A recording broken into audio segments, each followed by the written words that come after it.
उस दिन 181 ये संख्या हो जाएगी। अब आप सोच लीजिए कि एक 10 में नहीं, ये 100 में की संख्या में बढ़ेगी। जब एक बार 181 बहनें गरजेंगी तो फिर उस नए लोकसभा का स्वरूप क्या होगा। भारत ऐसे ही अपनी छवि को विश्व के पटल पर रख चुका है, लेकिन जिस दिन 181 हुंकारेंगी तो भारत से कौन नहीं खौफ खाएगा।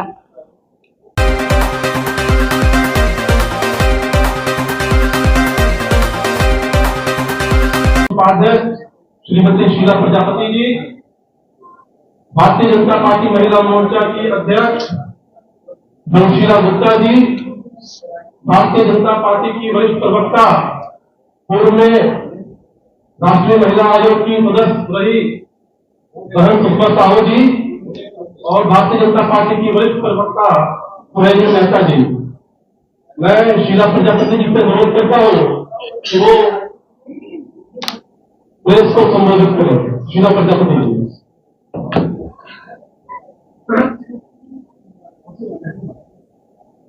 आज हम सब यहाँ पर हमारे माननीय प्रधानमंत्री जी के ऐतिहासिक महिलाओं के लिए ऐतिहासिक फैसला लिया है, नारी शक्ति वंदन अधिनियम तो लोकसभा में पारित हुआ है, जो ये ऐसा अधिनियम है जो 3 दशकों से लंबित रहा है और अब जाकर आधी आबादी की जनसंख्या है, 33% आरक्षण है, उसको हमें मंजूरी मिली है। माननीय प्रधानमंत्री जी के द्वार कमलों द्वारा ये शुभ काम हुआ है। जो नए संसद के पहले उद्देश्य में जो ये महिलाओं का सशक्तिकरण के लिए उनके राजनीतिक और सामाजिक उत्थान के लिए जो ये विधेयक आया है, और इसमें हमने महिलाओं को अभी तक बाकी की सरकारों ने सिर्फ इन्हें लॉलीपॉप दिखाने का काम किया था, जो ये सरकारें नहीं कर पाई थी। लेकिन ये हम सब आज गर्व के साथ कह सकते हैं और हमें सारी नारी शक्ति को माननीय प्रधानमंत्री जी का आभार व्यक्त करना चाहिए, तो पूरी कैबिनेट का आभार व्यक्त करना चाहिए कि इस अधिनियम को लाए हैं। जो पहले राज्यसभा में और लोकसभा में जो 80 विधायक हुए करते थे महिला, अब ये इस अधिनियम के लाने के बाद में 181 विधायक हमारे उस लोकसभा में हो जाएंगे, और ऐसे ही वो सारे राज्यों के विधानसभा में भी जो 33% आरक्षण है, 33% रिजर्वेशन, वो उनको दिया जाएगा। ये एक नारी के लिए बहुत ही गर्व का विषय है। यहाँ तक कि डॉक्टर भीमराव अंबेडकर जी ने भी कहा था कि जिस देश की महिलाएं प्रगति करती हैं, उस देश का समाज और राष्ट्र का विकास होता है। तो वैसे ही आज हम सब इस प्रेस वार्ता में आप सभी लोगों का आभार व्यक्त करते हैं और हम इसको आगे बढ़ाते हैं कि महिलाओं को सशक्त करने के लिए, महिलाओं को नेतृत्व को बढ़ावा देने के लिए, महिलाओं को आगे लाने के लिए इसमें एक ऐतिहासिक कदम उठाया गया है। और हम सब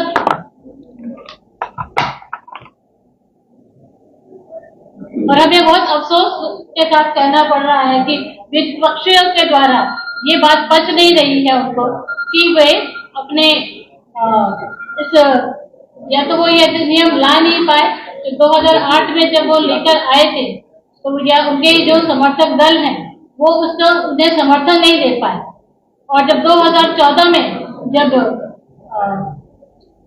नरेंद्र मोदी जी की सरकार बनी तब वो विधेयक अपने आप ही वो लैप्स हो गया, और अब वो सिर्फ इसका क्रेडिट लेने के लिए इसकी होड़ में लगा हुआ है। लेकिन तो क्रेडिट उसी को मिलता है जो सही मायने में उसे को लागू करता है। और हमारे प्रधानमंत्री मोदी जी के ये मन में ये विश्वास है और वो ये करने की इच्छा व्यक्त करते हैं, वो उनके कर्मों से पता चलता है कि उन्होंने इस विधेयक को लाए और इसे लागू किया। मैं भारतीय जनता पार्टी की महिला मोर्चा की प्रदेश अध्यक्ष श्रीमती धर्मशीला गुप्ता जी से निवेदन करता हूँ, वो प्रेस को संबोधित करें। सर्वप्रथम सभी पत्रकार भाइयों को मेरा नमस्कार। आज संपूर्ण भारत नारी शक्ति बंधन अधिनियम की शुरुआत को लेकर आनंद उठा रहे हैं। नारी को सशक्त बनाना माननीय प्रधानमंत्री नरेंद्र मोदी जी की प्रतिबद्धता, अटूट प्रतिबद्धता दिखाई पड़ती है। अफसोस की बात है कि विपक्ष इसे पचा नहीं पा रहा है और इससे भी अधिक शर्मनाक बात यह है कि हमेशा कांग्रेस पार्टी और उनकी सहयोगी पार्टी ने महिला आरक्षण बिल को लेकर कभी गंभीर नहीं हुआ।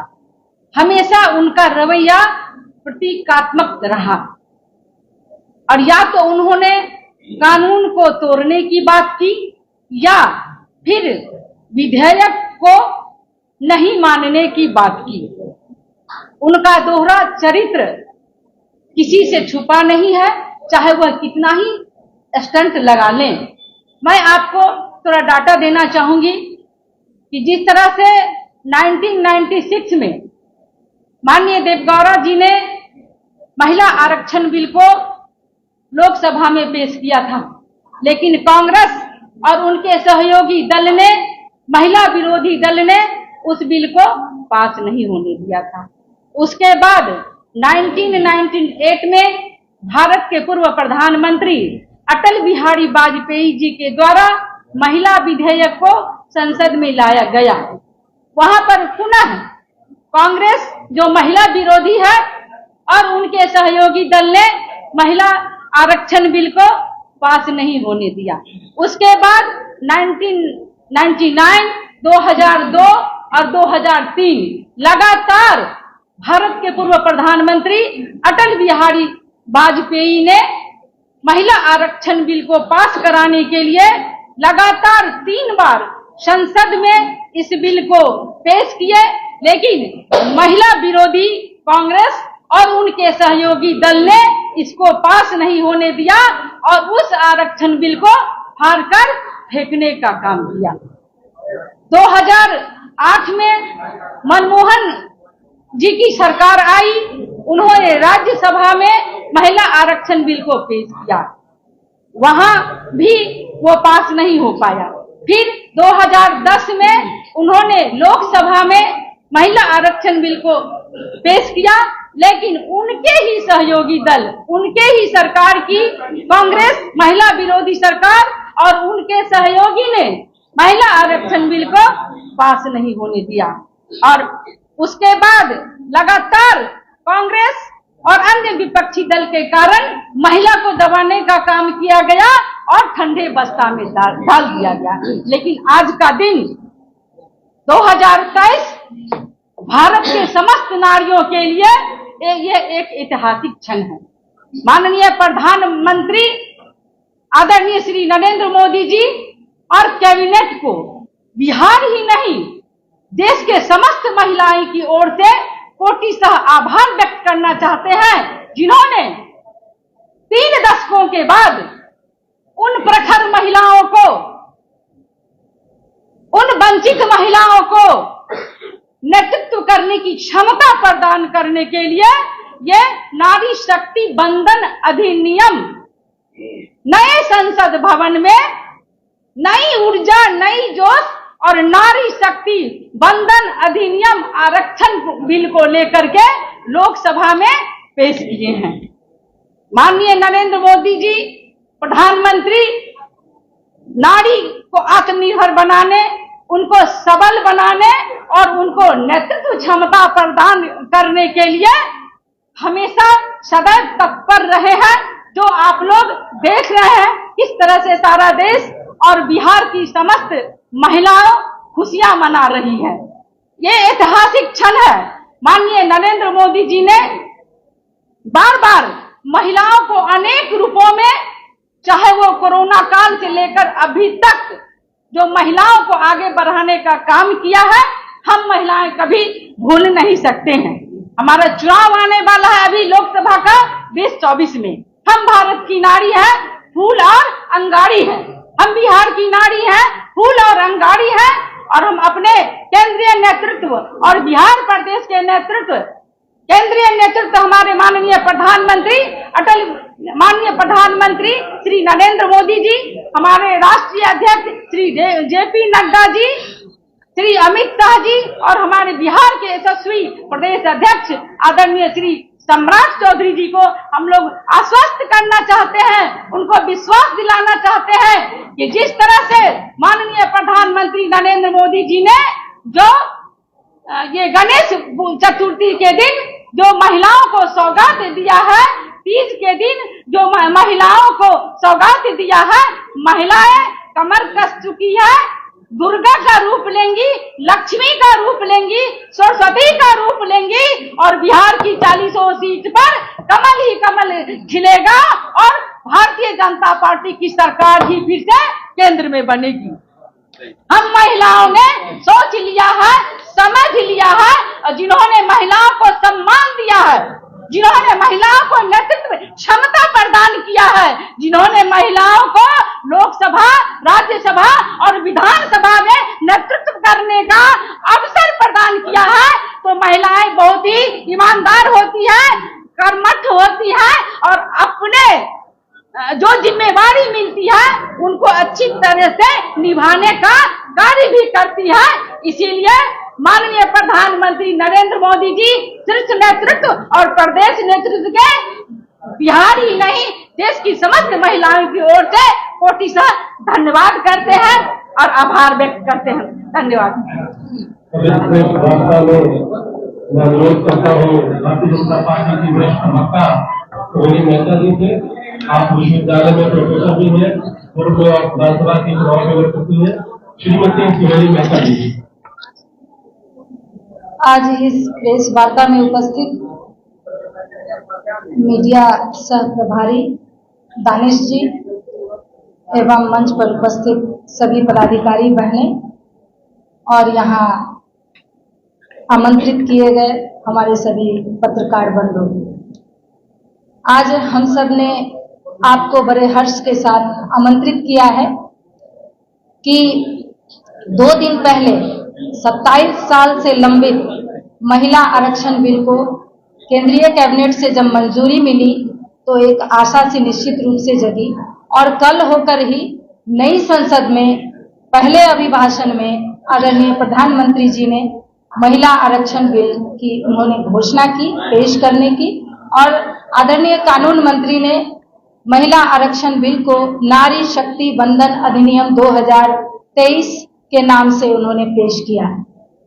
इस युगांतकारी निर्णय के लिए और मजबूत कदम के लिए आदरणीय प्रधानमंत्री जी एवं आदरणीय कानून मंत्री जी को पूरे भारत की महिलाओं की ओर से हम सभी कोटि कोटि आभार व्यक्त करते हैं और अभिनंदन व्यक्त करते हैं। उनका यह युगांतकारी कदम महिला सशक्तिकरण के मामले में एक मील का पत्थर साबित होगा, क्योंकि किसी देश के विकास में जब तक आप महिलाओं को तवज्जो नहीं देते हैं तब तक उस देश का विकास पूर्ण नहीं होता है। आज महिलाएं हर क्षेत्र में अपने को साबित कर चुकी हैं, अपनी क्षमताओं को साबित कर चुकी हैं। उसी को देखते हुए आदरणीय नरेंद्र मोदी जी ने हमारी क्षमता पर विश्वास किया है और उन्होंने भारत की महिलाओं को ये मौका दिया है, जिसमें लोकसभा में और सभी राज्यों के विधानसभा में 33% सीटें आरक्षित होंगी महिलाओं के लिए और उसमें 33% SC/ST के लिए आरक्षित होंगी। आज भी लोकसभा में महिलाओं की संख्या भारतीय जनता पार्टी में सभी पार्टियों से सबसे ज्यादा है। अपेक्षाकृत विधानसभा में भी अच्छी संख्या में महिलाएं हैं, इसलिए हमारी पार्टी सब 3 महिलाओं की पैरोकार रही हैं, उनकी क्षमता पर विश्वास किया है, सभी लोगों ने गर्व किया है। इसके लिए भी हम सभी आदरणीय प्रधानमंत्री जी को हम सभी महिलाओं के ओर से कोटि कोटि आभार व्यक्त करते हैं और अभिनंदन करते हैं। आगे सुषमा साहू जी अपनी बात को रखें। अच्छा ठीक है, आज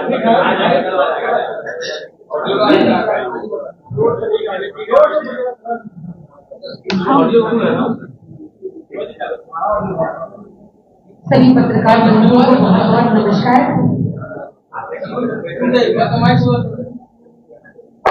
चेंज कर लीजिए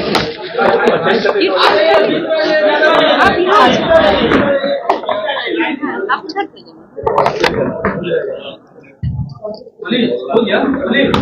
उधर से हो गया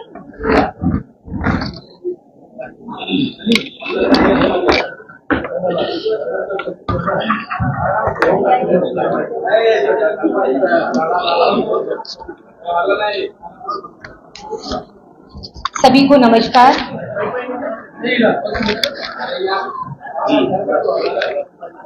जिन्होंने आप सभी को आमंत्रित किया है, ऐसे मेरे सह मीडिया प्रभारी छोटे भाई दानिश इकबाल जी, मंच पर आसीन हमारी प्रदेश की उपाध्यक्ष शीला प्रजापति जी, महिला मोर्चा की अभी अभी जस्ट नवनियुक्त धर्मशिला बहन धर्मशिला जी, हमारी बड़ी बहन सदा से हम दोनों का बड़ा स्नेह रहा है ऐसी बहन सुहेली मेहता जी, और मैं आपके बीच आपकी बहन सुषमा साहू उपस्थित हूं।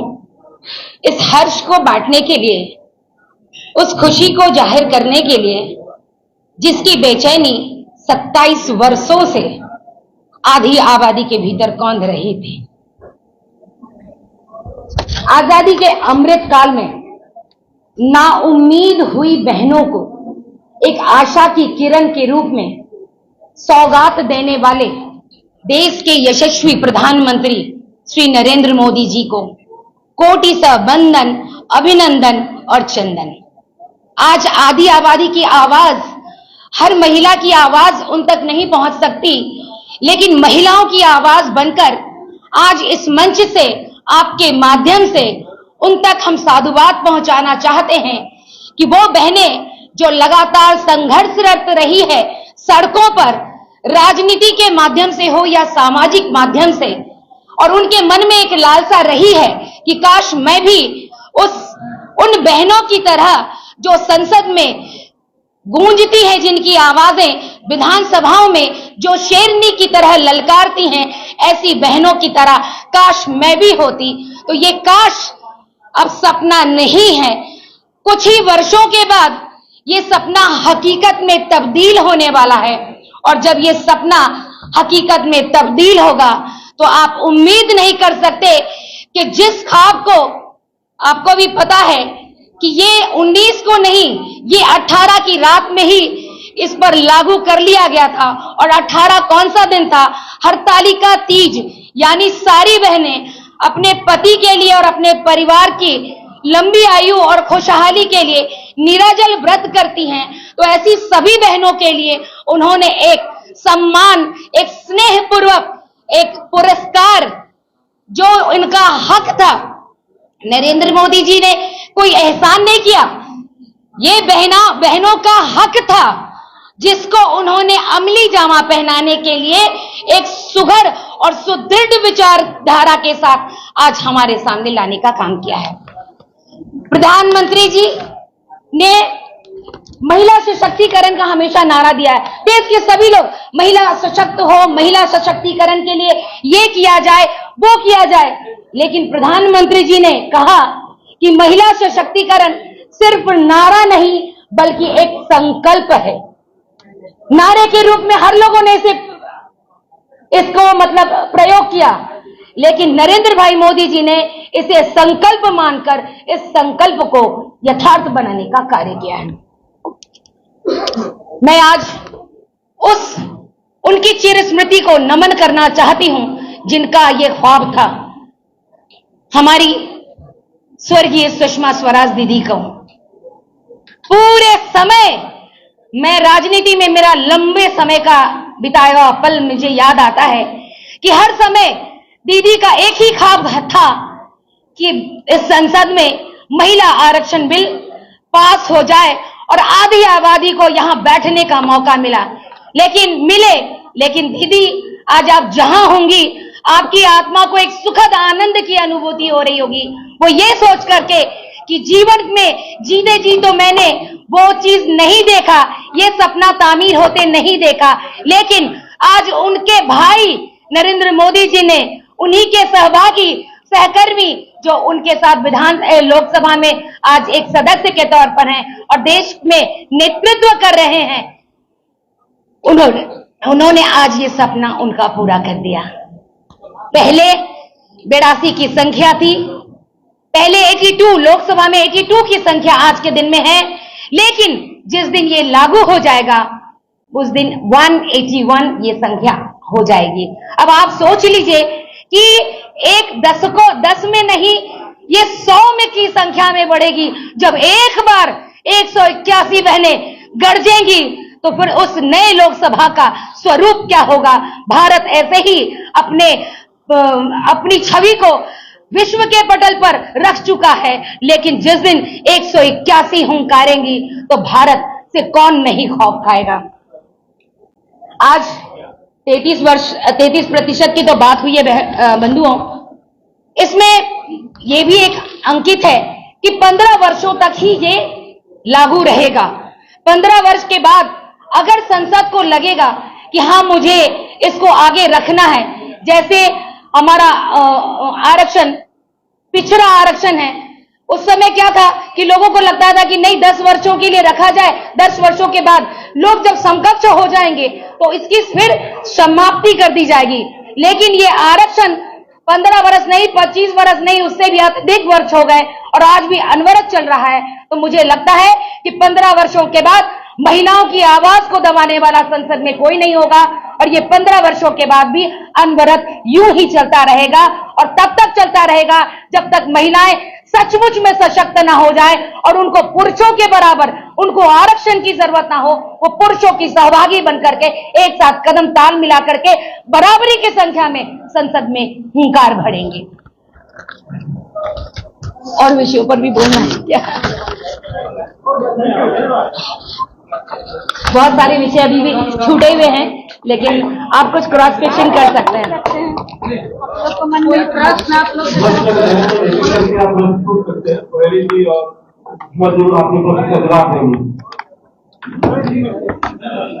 बहुत बहुत धन्यवाद।